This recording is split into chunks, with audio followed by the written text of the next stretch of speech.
अच्छा डॉक्टर साहब, आपने कहा कि पाकिस्तान लीड कर रहा है, तो और उसकी बड़ी वजह आपने बताई मैदा है, फाइबर नहीं है। तो बाहर की दुनिया में भी तो लोग बेकरी आइटम बहुत करते हैं, वो ब्रेड, सैंडविच, बर्गर, पिज्जा सब कुछ खाते हैं। तो उनमें पाकिस्तान फिर क्यों लीड कर रहा है और उनमें शुगर क्यों कम है? देखिए सर, जैसे मैंने पहले बताया कि हमारे दादा को शुगर नहीं थी जी। क्यों नहीं थी? क्योंकि वो एक्टिविटी करते थे।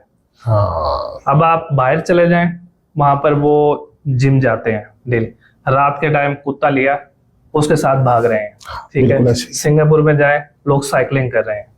तो वो लोग अपनी लाइफस्टाइल उनका थोड़ा सा ऐसा है जिसमें एक्टिविटी है। शुगर ना सिर्फ खाने से नहीं होती, शुगर एक्टिविटी ना करने से होती है।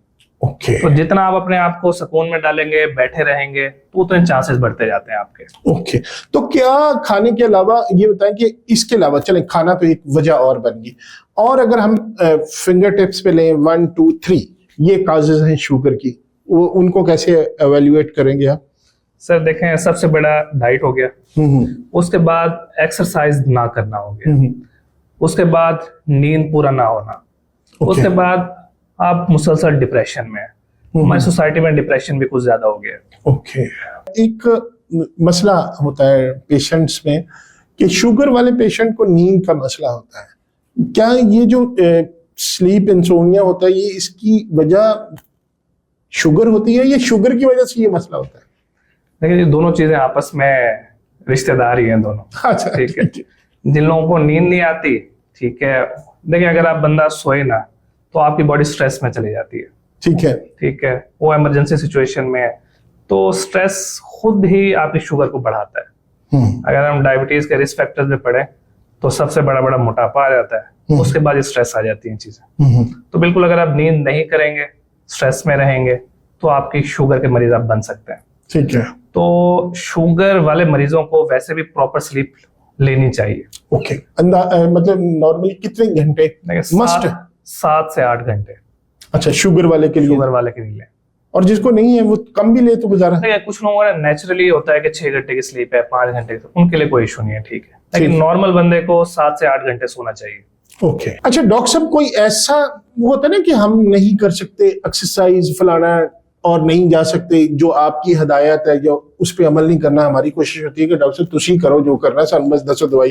वो ऐसा फार्मूला बनाए कि मतलब शुगर भी बेहतर हो जाए, ठीक भी हो, और जो प्री डायबिटिक है वो उनको शुगर ना हो, वो फार्मूला दे सकते हैं आप? नहीं साहब, आज मैं आपको ना एक देसी फार्मूला बताता हूँ। जी देसी? अच्छा अच्छा, एमबीबीएस डॉक्टर है, देसी फार्मूला बता रहे हैं जी। इस पे आप अमल करें जी, और आप देखेंगे शुगर किस तरह बेहतर होती है। अच्छा, वेरी गुड, चलिए जी बताएं। देसी वो देसी वाला नहीं है। अच्छा ठीक है। इसमें डी से डाइट है। ओके। मतलब डाइट में वही चीजें हैं कि आपने कार्ब्स थोड़े से कॉम्प्लेक्स लेने हैं, बेकरी आइटम्स नहीं लेने, घर की बनी हुई देसी चीजें खाएं। ओके। ई से एक्सरसाइज। ओके। डेली की सिर्फ 25 मिनट वॉक करें, आप स्टार्ट करें जी। आई एस से स्लीप, आप 7 से 8 घंटे की प्रॉपर स्लीप लें।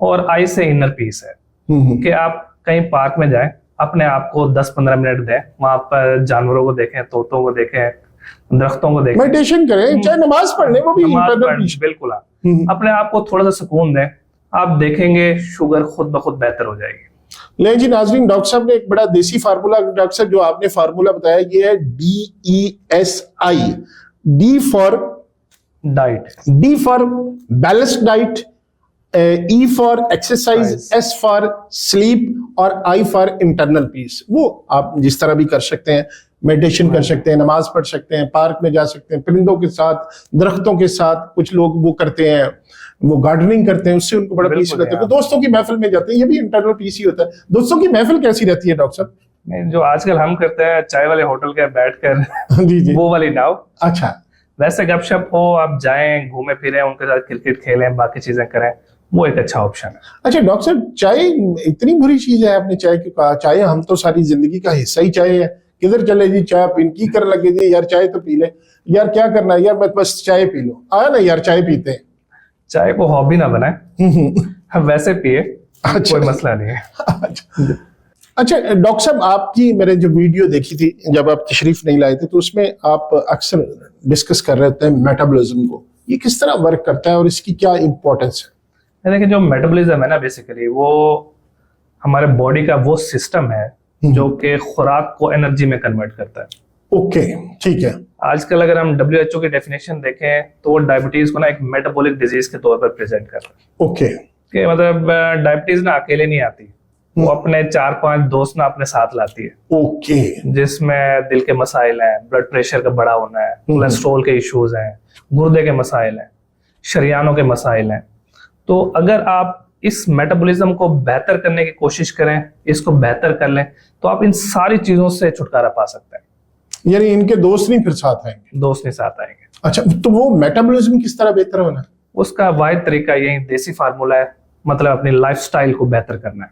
अच्छा, आप अपने लाइफस्टाइल को बेहतर करें, चीजें खुद ब खुद 1 बाय 1 अपनी जगहों पर आना स्टार्ट हो जाती है। अच्छा डॉक्टर साहब, जब जो लोग आपके पास आते हैं वो कोर्स करते हैं, आपका जो शुगर रिवर्सल कोर्स है, तो उसमें आप दवाई कोई रिकमेंड नहीं करते, ये सिर्फ डाइट का ही बताते हैं? देखें, हम लोग उसमें ना फौरन दवाइयों को यूं नहीं कहते कि आप सब कुछ छोड़ दें। ओके, हम कहते हैं कि ग्रेजुअली आहिस्ता आहिस्ता करके आपकी चीजों को बेहतर, डोजेज कम करके। ठीक है, कि ये है कि वो डाइट प्लान स्टार्ट करते हैं, हम डेली उनसे पूछते हैं कि शुगर लेवल्स कैसे हैं, अपने खाने की पिक्चर्स भेजें। जैसे ही उनके शुगर लेवल्स बेहतर होना शुरू होता है, हम विद इन 1 वीक 2 वीक उनके डोजेस को कम करना स्टार्ट कर देते हैं। अच्छा डॉक्टर साहब, जब बंदे का मेटाबॉलिज्म ठीक काम कर रहा होता है, जिस तरह आपने बताया कि मेटाबॉलिज्म बॉडी का वो प्रोसेस है जो खुराक को आपकी एनर्जी में तब्दील करता है, जिससे आप हरकत करते हैं, जिससे आप उठते हैं बैठते हैं, ये एनर्जी होती है ना। इंसान एनर्जी लो हो तो इसके लिए, इसको बेहतर करने के लिए एक तो आपने देसी फार्मूला बनाया कि कोई मतलब खाने वाली चीजें, कोई खुराक से भी इसकी कोई ताल्लुक है? नहीं, बिल्कुल खुराक इसका डायरेक्टली है कि आपने बाहर की चीजों से परहेज करना है। ओके, घर की बनी हुई चीजों को आपने प्रेफर करना, ठीक है। कुछ ऐसी चीजें लेनी है जैसे कि दालचीनी का कहवा कहते हैं हम लोग, ओके, अदरक का कहवा हो गया, तो ये आपके मेटाबॉलिज्म को बूस्ट करते हैं। ओके, तो वो चीजें भी आपने लेनी है। जब ये चीजें बेहतर होंगे तो सिर्फ शुगर ही बेहतर नहीं होगी, आपको मोटापा हो गया, आपको कोलेस्ट्रॉल हो गया, आपको ब्लड प्रेशर हो गया, सारी चीजें खुद ब खुद बेहतर होना शुरू हो जाएगी। दालचीनी के कहवे में इतनी? बिल्कुल जी, जबरदस्त जबरदस्त। ये हमारे अक्सर जो हकीम लोग हैं वो भी यही कहते हैं, अब डॉक्टर भी उन चीजों पे आ गए हैं। आजकल हमारे पेज ग्रुप्स को भी ना 2-3 हकीमों ने ज्वाइन किया हुआ है। अच्छा, वो सीख, हमें आइडिया तो होता है, वो सीखने की कोशिश कर रहे हैं कि ये कर क्या रहे हैं। ओके। अच्छा डॉक्टर साहब, शुगर के पेशेंट के लिए आखिर में कोई पैगाम देना चाहिए, कोई मैसेज देना चाहिए? नहीं जी, बिल्कुल। पैगाम ये है कि अभी भी वक्त गुजरा नहीं है, ठीक है। देखिए, किसी भी लेवल पर, जिस लेवल पर भी है, चाहे इंसुलिन लगा रहे हैं, चाहे गोलियां ले रहे हैं, तो सबसे बेहतरीन वक्त यही है कि अभी स्टार्ट करें ओके, अपनी शुगर को कंट्रोल करना। उस लेवल तक ना लेकर जाएं कि आपके गुर्दों के मसले शुरू हो जाएं, दिल के मसले शुरू हो जाएं, चलने फिरने में दर्द होना शुरू हो जाए। इससे पहले अपनी शुगर को बेहतर करें।